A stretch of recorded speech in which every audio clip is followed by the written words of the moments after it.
This is Karen with newclevelandradio.net, and it is time for Avoid the Maze Conversations with Eric Teplitz. And for all of you out there, I just surprised Eric with our topic for the day. The topic is time. You know, we're always, somebody will call us and say, "How are you?" And the first thing many of us say is, "I'm just so busy. I'm so tired from all the things I'm doing." And then sometimes you get off the phone and you think, what have I really accomplished today or yesterday or this past week? But we use time as an excuse. So I don't think you do that, Eric. Of course, you're very Never. mindful. But what is it like for you really? Like at the beginning of the day, do you stop and look at your calendar and say, Mm, this is what I have planned for the day. So this is what I have to do, and here's a list of things I wanna do. mhm. Well, I don't have a very rigid I'm not one of these, like, productivity mavens that has a very rigid schedule, and a like, a set morning routine minute by minute that can't be violated, nothing like that. I love However, it. I do have things that I try to prioritize and make time for, and I do my best to I would say it's a daily negotiation. I don't always get to the things that I hope to get to, but if there's something that has, how can I put it? That I've noticeably been slacking on or avoiding or that hasn't been getting my attention, I do my best to come back to it. So there's a lot of self-forgiveness, I would say, involved in my daily negotiations. I do the best that I can. I realize that that's gonna vary literally every day. Um, I don't demand I'm not like, probably as I think I've gotten better at this with age, as I'm not as demanding on myself and not as self-flagellating about my use of time, but I'm always aware of and to use your word, mindful of just the preciousness that is the time that we have, and I do my best to not squander it. Now, I just want to put an asterisk on that word squander because that can be really subjective. Like for some people, what constitutes squandering is gonna vary, I think, person to person, right? Oh, yeah. So I'm not saying I never make time for relaxing. I don't consider that squandering my time. I consider that like decompressing and necessary. So I don't know if I answered your question, but No, I don't have a rigid. I try to be I plan and I set goals and I also do my best to be flexible because life insists on that really. well, and I really appreciate that because I hear that more from men than I do women. As women tend to take that calendar and they just start filling it up. It's like, well, if I'm busy, that means I'm successful, and if I'm Mm. successful, that means I don't know what it means. But Um, I know when I worked in corporate America, how many appointments do you have set for today? How many students are you going to be talking to? Because really, we want you to talk to a minimum of 10 a day. I'm there for 8 hours with a half hour lunch break. Um, Yeah, there's most, judgments underneath each of those things you were just yes, right. exactly. So when I came out on my own, I sort of started following that same thing. Well, if I'm really going to have a successful podcast, I better be recording regularly. And to me, regularly was a couple podcasts a day times Well, but five. if I could interrupt you, what does a successful podcast what constitutes a successful podcast? That's where I realized Yeah. that just recording wasn't the answer. And I've learned to scale back and make sure that I am prepared, even though I didn't prepare you for today. I was prepared for today. Well, yeah, and my point by asking that question is just that what constitutes successful is a very personal question, and we define what success means and looks like for us. However, there's so many outside influences that many we're not even aware of. And there's so many kind of like pressures coming both externally and internally, right? So I think uh, taking hold of this idea of what does success mean for me and what does it look like for me, and not just for me, but for me right now at this point in my life, because that might be different from how it was before and how it'll be in the future. So probably will be. So yeah, I think that I think that the real, you're talking about time and time management and productivity and all this kind of stuff is, I think, what you're essentially like organizing this theme around. And it's like, before we even do any of that, we need to figure out what do I want? What do I want out of life? What to me means being successful? And we have, I think, these, quite frankly, in my opinion, ridiculous notions of success that can never be reached. And so we're on this endless treadmill to try to be successful, so that what? And that's the real question. So that what? So that we can feel good about ourselves. And is that dependent upon this endless chase of, accomplishments, or even just, and even accomplishments are somewhat subjective, what one person considers an accomplishment versus another person. So I'm just saying that it's what's really important, I think, is for each of us, all of us, to make time on a regular basis, even if it's just for a minute a day, and to just check in and tune in and disconnect from all the things and all the devices, and just try to get some clarity on what is it that I really want out of this day and this existence. And what if I just want to feel good about myself and feel good about how I'm conducting my life, then that doesn't have to be predicated on all these other things that everyone else tells you you need. Exactly. Exactly. Um, you know, this past weekend, my son called me on Friday night telling me that he just didn't feel right. And he's blaming it on his surgery he had 2 months ago, and was Hmm. like, nah, I just don't think that's what it is. And then he got even sicker again on Saturday. And he works for the WNBA. And so there was a game on Hmm. Saturday, and um, he felt he had to be there. And he called his manager and he said, I've never missed a game day. The whole time I worked in baseball, I never missed a game day. Since I've been working for you, I haven't missed a game day. Even when he had surgery, there were Hmm. no home games. The first home game, he was there. Um, and he was just feeling like he was letting everybody down. Hmm. And so his manager said, well, first of all, I don't think you should blame this on your surgery. He said, you haven't lived in Texas during a heat wave, Hmm. and it's been close to 100 every single day. He said, so your body Hmm. is battling. And he goes, are you sure that's what it is? He said, yeah, it happened to me the first year I lived in Texas. He said, we probably should have been more mindful of sharing that with you. But what happened was, he was so sick that he couldn't go in. And he called me at the end of the day on Saturday and he said, I am so disappointed in myself. Hmm. And I'm sure they are at work.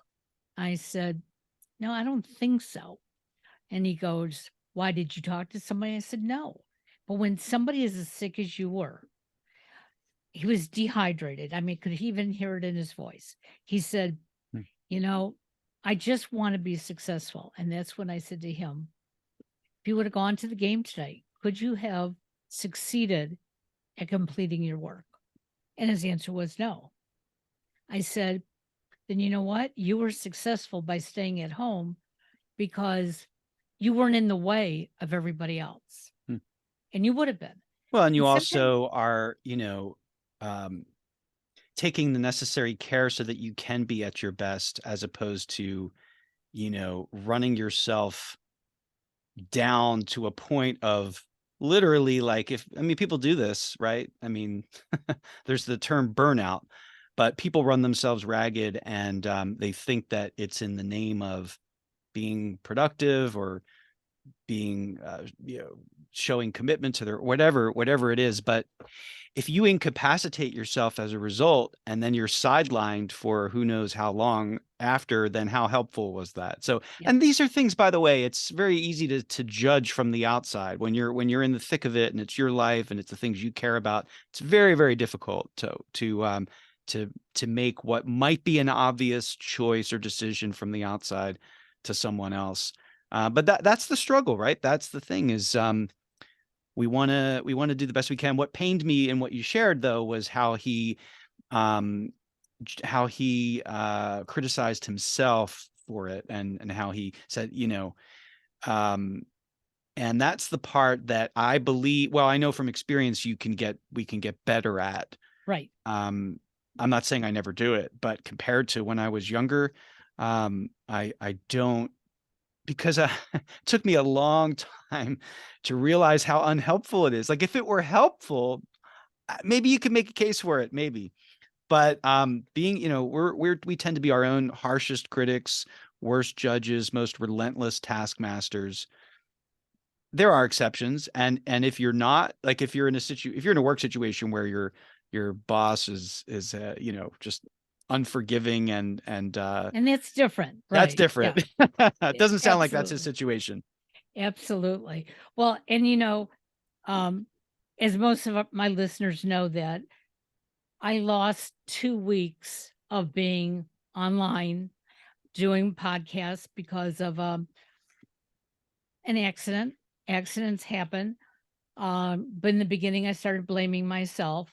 Was it, the sandals that I was wearing that I shouldn't have been wearing? Was it that I wasn't paying attention to what I was doing? And so I was blaming myself. And I had to remind myself as I'm blaming myself, it was an accident.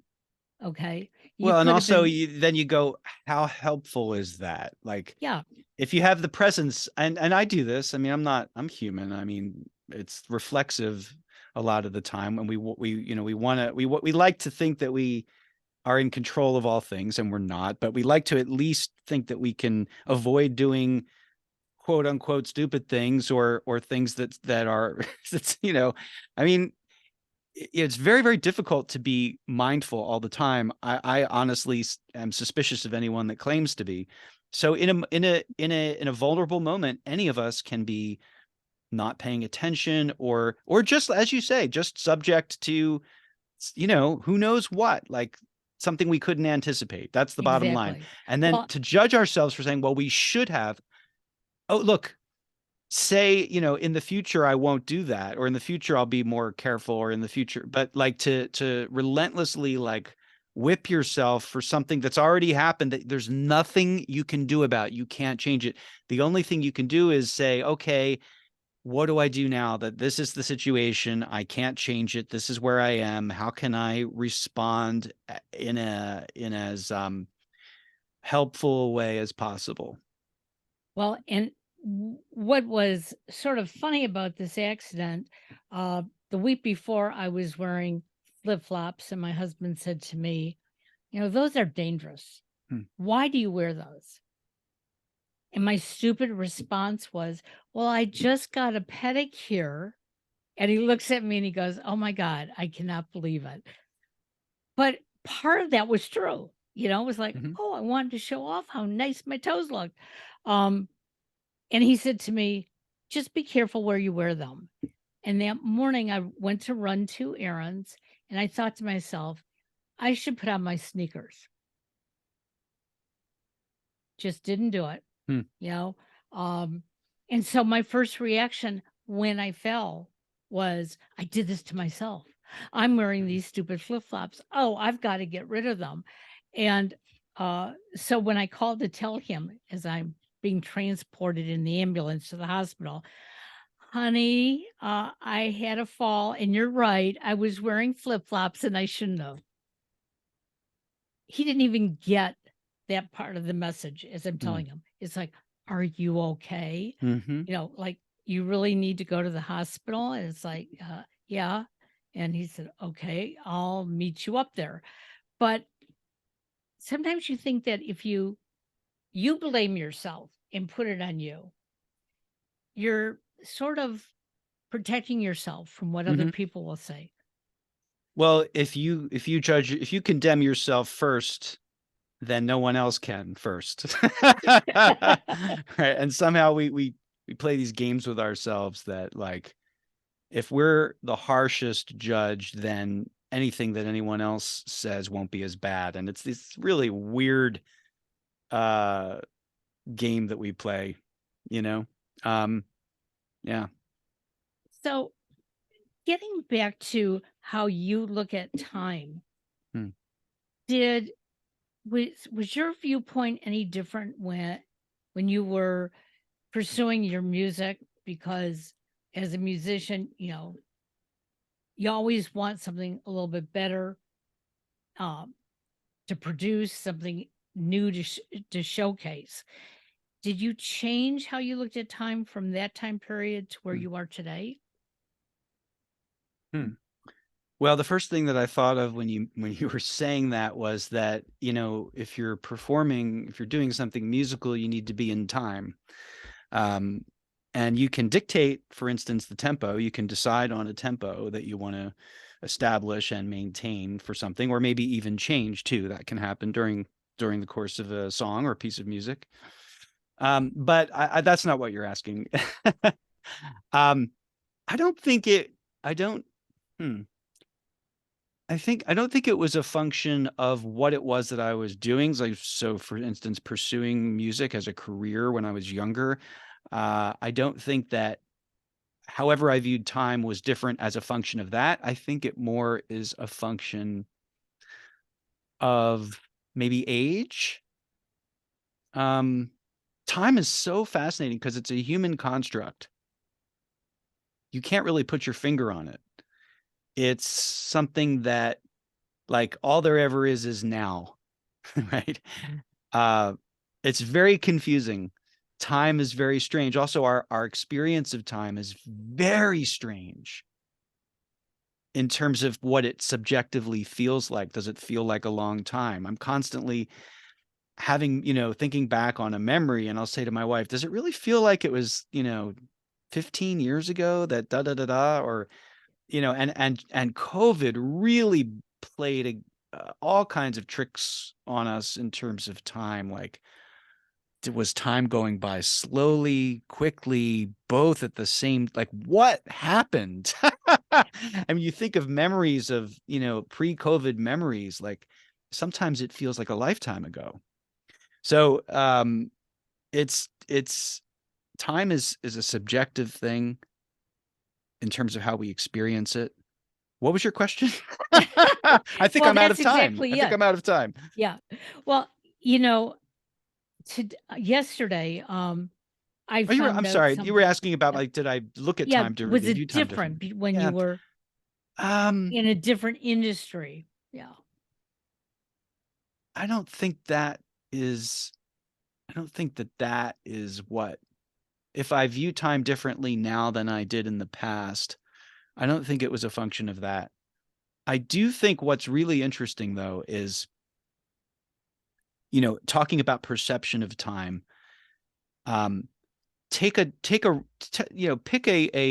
an allotment of time. Just anything. Go ahead. Give me an allotment of time. Um, 2 weeks. Okay, 2 weeks. So 2 weeks when you're a kid has a certain, let's say, feel to it.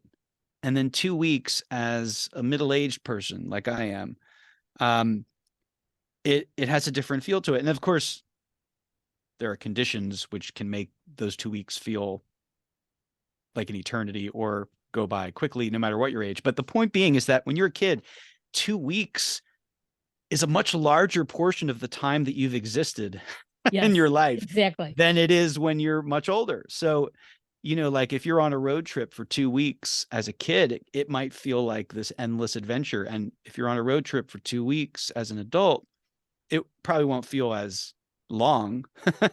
So, That's just, again, one example of the way in which our perception of time changes, as for example, with age. Um, Well, but I think that also we tend to value time more when we're older. Again, generally speaking, in the sense that when you're young, it feels like you have an unlimited amount of it. It feels like there's endless time. And then again, generally speaking, typically as we get older, we become more aware of the finitude, the finiteness of time, and the time specifically that we have.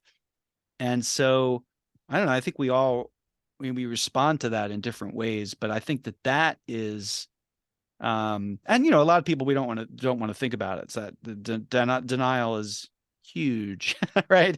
Um, I don't know. So I think it's all fascinating. What it comes down to is ultimately is, how do you want to spend your time? And how do you want to? Not how do you think you should based on what you've heard from everybody else. everybody Yeah. else. Yeah, but we have a limited amount of time. How do you want to spend it? What do you want to do with it? What's important to you? Ultimately, that is the real question, isn't it? What's most important to you? And once you've determined that, or those things, how can you live in such a way as to embody what's most important to you? And there you go. And that's going to change. That, I guarantee, that will change over the course of your life. What is most important to you. Well, I'll just end this little rant here with a yeah, quote that I love, and I don't know where it comes from, but it's been said that when you're young, you trade your health for money. And when you're old, you trade your money for your health back. So I think that interesting. plays a part in this, in terms of what's important to you, and how that can change over time. Well, on Father's Day, I was writing this um, blog, and I was thinking about the fathers in my life. And um, my own father uh, passed away 19 years ago. And I'm realizing it can't be 19 Mm, years. It just felt like, we just celebrated Father's Day together. mm, And my father in law is 37 years. And I really only had him in my life for about 5 years. And yet he's such an integral part of my mm. life. It felt like I've had him forever. And as I was writing this, it was like, it's so interesting how there is that empty, piece of time that I haven't talked to either one of these men, seen Mm. them, but yet it feels like just yesterday. And then there's a third gentleman who he and his wife I adopted, about 60 years ago. They live in Iowa, and I was in a youth group and I got to meet them, and they had two daughters, and we have stayed in touch all these years. Wow. But I didn't realize until yesterday that I hadn't talked to him or his wife in almost 3 years. And the way I found out, when I put the blog out, I sent it to his daughter because I knew that he doesn't use a computer or anything like that. And then yesterday I got an email that said, "I'm sorry we didn't tell you, but Dad passed away 3 years ago." Mm. And every year we used to write each other. But obviously, for the last 3 years, I was lax in writing as much as obviously they weren't writing. And it just Death didn't is a dawn great on me. excuse, though. You Yeah. got to admit, like, you can't argue with that. um, Hey. but again, that shows how we visualize time differently. I mean, I Mm. felt like I had just gotten a letter from them Mm. last week. Um, and I'm not good with snail mail. And so that was part of my issue in contacting them. A lot of times I would just uh, send it to their daughter and say, when you see them, could you please share it? So when you talk about a child that looks at 2 weeks probably as, oh, I get the whole year to, go to Disney World. Sometimes as we get older, we think we've done certain things and it hasn't been that long ago. And then when we sit down and think about it, I haven't seen that person in how long? I haven't picked up the Yeah. phone to call them. I don't know how you feel about this, because again, I only know my own subjective experience, so I don't know what if it's how much it's shared by other people or not. But I would say that as I get older, I am increasingly blindsided by the passage of time. What I mean by that is that I'll hear a song and be like, yeah, that came out 35 years ago, and I'll just be like for a moment, I'll just be in shock. How old am I? We kind of feel like we're this continuous, ageless being, and maybe we are, outside of our physical bodies, but calendars and other physical signs of aging would suggest otherwise. And I don't even know what vocabulary to use to describe it, but I'm just a whole bunch of different things. I find it confusing. I find it sometimes disturbing. I find it shocking sometimes to realize, again, because when you're a kid, 35 years sounds like some crazy amount of time. Only like for someone to have a memory that's I remember 35 years ago, your mother and I, like, I'm that guy now. Like, it's just strange. It's very, very strange. Well, and I remember as a child, my grandparents telling me stories, of coming over from Russia, and it'd be like, and they remembered every little thing on the ship. And yet, my grandmother would say to my grandfather, would you walk up to the store and get a bag of potatoes? And what would he do? He'd come home with a bag of onions because he forgot what she asked for. Yeah. And that could be any number of things, but you're talking about like the difference of short-term and long-term memories, and certain memories, because of their emotional impact, are burned into us in a way that other things are just forgettable. And, I think that also can be a key to determining what's most important to you. If you're, for instance, if you have a job where the days are indistinguishable from each other, and I'm trying to take any judgment out of this statement as best I can, but it's like, the things that stand out to us in our memories are emotionally impactful things, and you can't have constant emotional high emotional like that's we need, just for our own kind of, we need to be anchored in some kind of like grounding and stability and routine. But I do find it interesting that certain periods of time in our life, or certain memories, are so loaded with meaning for us that the residue, is still there for us decades later. And whereas there might be a whole decade of our life where we don't really, there's like nothing that significant. There's nothing that significant for us to like. So yeah, what's my point? I don't know, other than I think that it goes back to what I said earlier about just figuring out, okay, here's the trickiest part. We don't know how much time we get. That is like, and is that good or bad? It's probably for the best. But that also is like, makes it confusing too, right? Because any day could be our last. We know we get this intellectually. I would say probably almost no one really believes it, unless you're actively dying and you know it. Who believes that?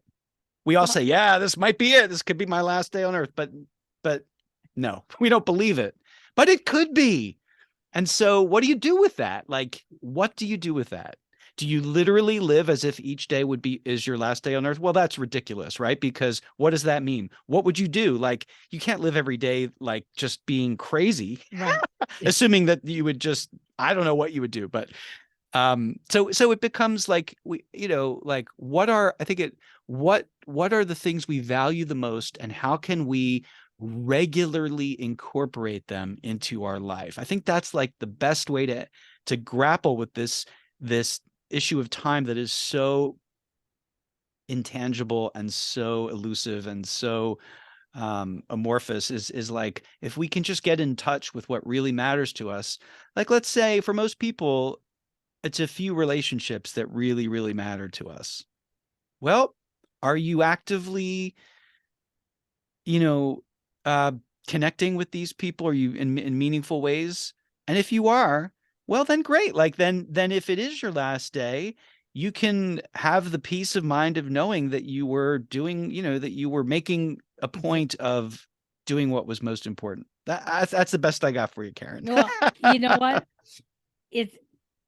It makes us stop and think. I'm just going back to my accident again. I remember the first night in the hospital, my husband decided that he was going to sleep in the room with me, and for the reason that they were so short staffed.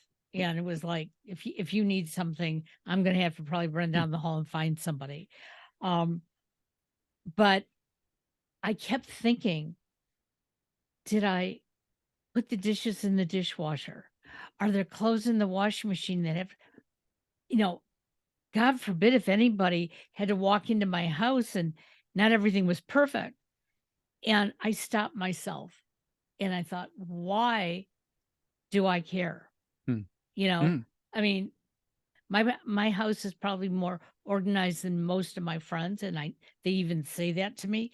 But it's like, because You have a reputation to live up to. Oh yeah. But I thought, I'm not in the house. Rich is here now. Okay. I know how my husband lives. So even if my house was perfect when I left it in the morning, tomorrow it will be perfect, and it has nothing to do with me.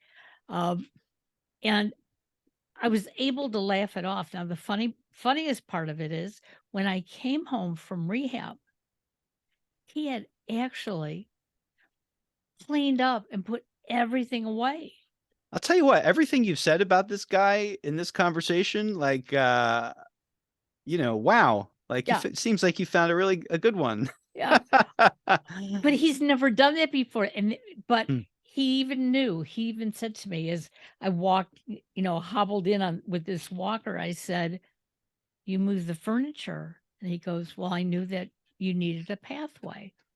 And then I went into the kitchen, and I mean, I was just like, my God, I think it's cleaner than I've ever cleaned it myself. And when I was thanking him for all this, he said, "Look it, don't expect it." Don't get used to it. He said, "But I knew that I had That's made a very sweet. mess, and I didn't want to hamper your recovery now that you're home." And it was just a beautiful thought. But it went back to me thinking about the first night or so in the hospital, lying there thinking, oh my God, um, what if somebody, walks into my house and it's a mess? And it's like, they'll walk Yeah, into my it's house funny, and isn't it'll it? be a mess. The things that we're concerned about, and how often it's about, how is this going to look, right? What are other people going to think? And if you step back even just for a moment, you realize the ridiculousness of that Yeah. much of the time. And 100 years from now, who's gonna even even know who you were? But I'll tell you something that was profound that you shared, that really I thought is worth kind of connecting back to. And that was you talked briefly about your father and your father-in-law and how they've been gone for all this time, but clearly they're very much alive within you. And I mean, there's something to that. There's something to that, right? The effect that we have on each other, the impact that we can have, um, better or good or bad, right? But I mean, uh, it's not all about quantity, right? It's about what we do with the time that we have. And did we use our time in some way that that I mean, it sounds corny or whatever, but like in which we live on in others and in their memories of us, and then to think about what do we want those to be like, right? Like what kind of impact are we aiming for? We can't always necessarily like, we won't always get there, or we won't necessarily have uh manifest our intentions, right? But we can at least be mindful of these things and think about, what do I want my legacy to be?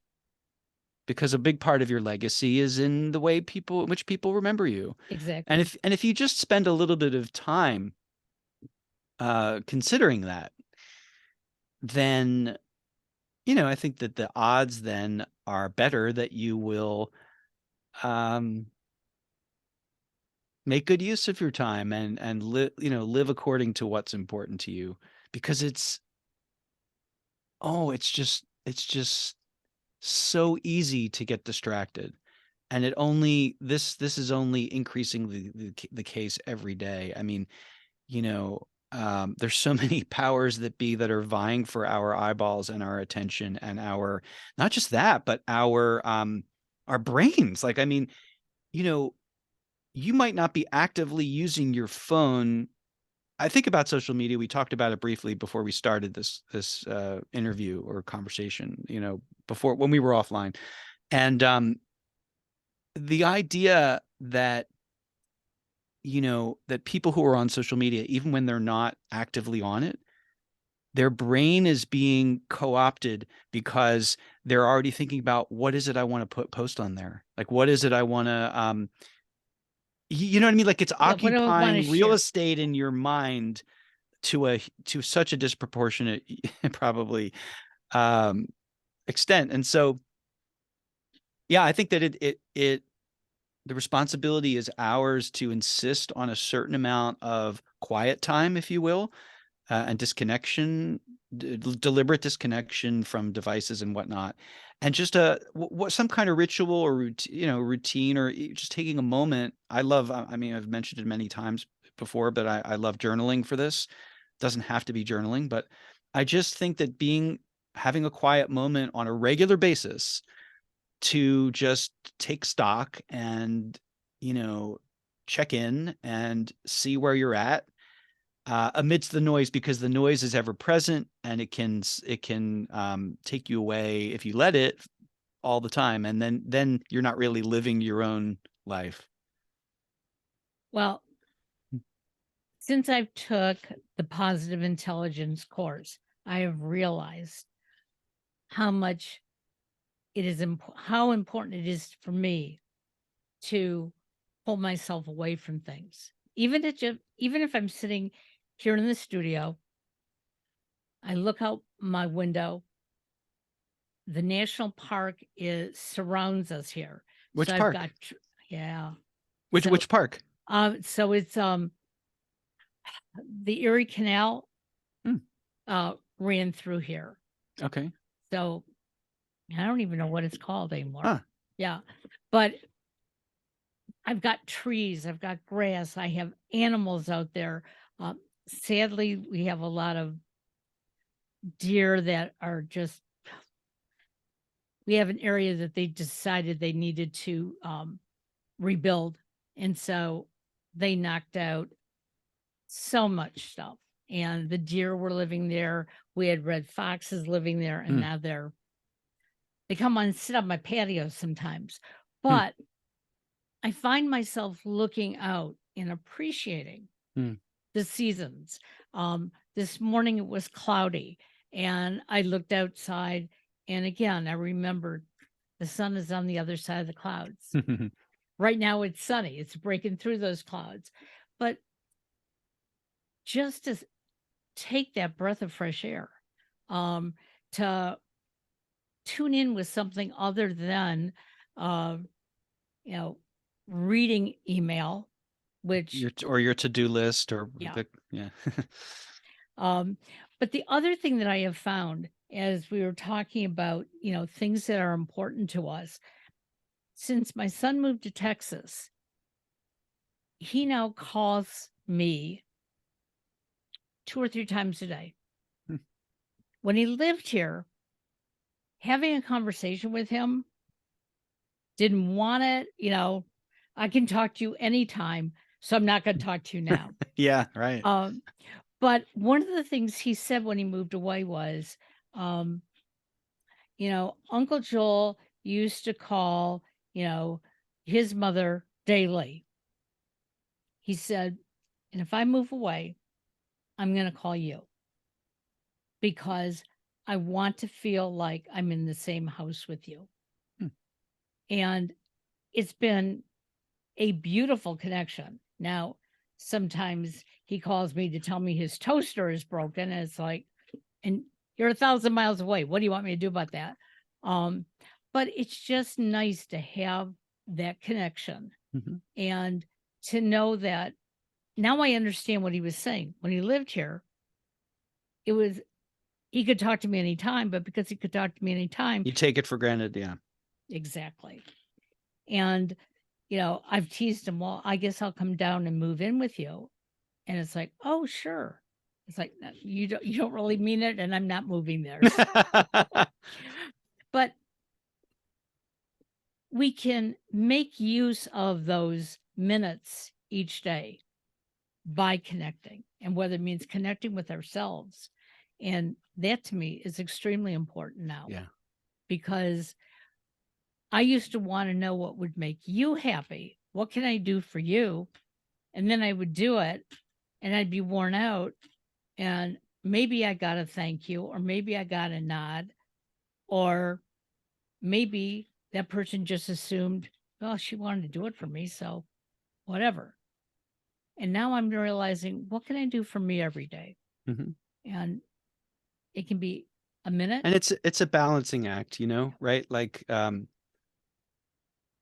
yeah, it's in order to be uh giving in the sincerest ways that in the sincerest way that we can, without just giving just to, in the hope of getting.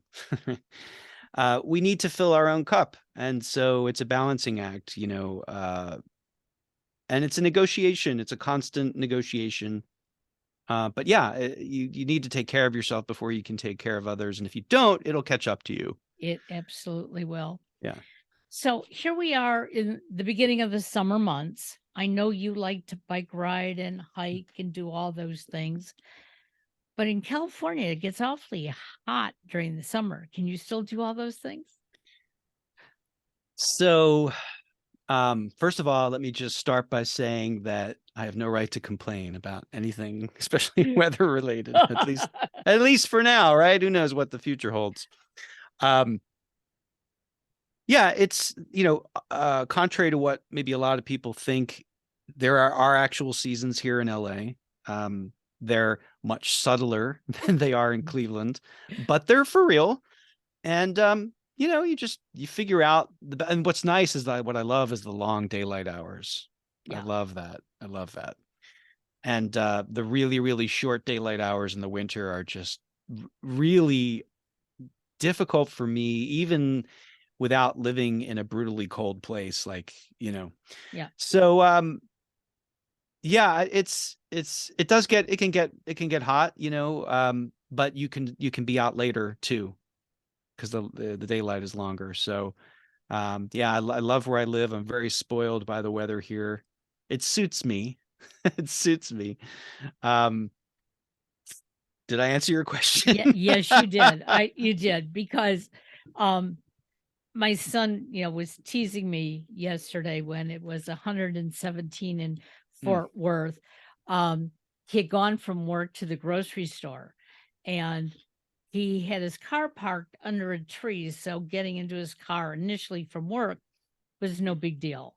Um, he said, but where he had to park at the grocery store, there were no trees. mhm, And he said, as soon as he walked out of this very cold grocery store, the heat just like slapped him in the mhm. face. And he said, Mom, my car just didn't want to really cool off, for my 30-minute ride home. And I said, well, you have a choice, 117, or you can come back here in the winter with a foot of snow and it being sub-zero. And Trade-offs. he goes, yeah. Well, today I would take the ice and snow, Right, but right. probably I'm better off here. And it's like everything else in life, you know, Mhm. we can complain, but Mother Nature's going to do what Mother Nature does, and just make the most of it. Hmm. Well, I want to thank you for coming on and being blindsided by our topic today. I Um, knew I was gonna speak with you, so I knew it'd be fun. I wasn't so concerned. I was just like, "Wow, there's always something that we can talk about, and to me, as we were going through this, it was almost like being stuck in that maze that's behind me, because time sometimes can do that to us. It will be stuck, and we don't realize that 10 years has passed us by, or that we made a pledge to ourselves that by, you know, September we're going to lose X amount of pounds, and all of a sudden September comes there and we lost X plus or something though, like I don't know that time does it to us. I think we do it to us, and it has to do with our cognitive function and our consciousness, because there's plenty of beings on this earth that are subject to all the same things that we are in the physical world, but they don't dwell, and they don't they don't ruminate, and they don't, like, they're much more present. So it's part of the human condition, and perhaps other creatures too. I think that there are a lot of, other beings on this planet that are more intelligent than people give them credit for or believe them to be. So, but it is an interesting thing. There is something seemingly uniquely human about this conversation that we're having, and just the way that we um, navigate the maze, if you will. absolutely. Well, we'll navigate it again next month. Maybe I should leave the topic up to you next month. That would be a good idea. All right. Have a great one. You too. It's a Enjoy pleasure, the Karen, as warm weather. always. All Bye bye right. now. Take care.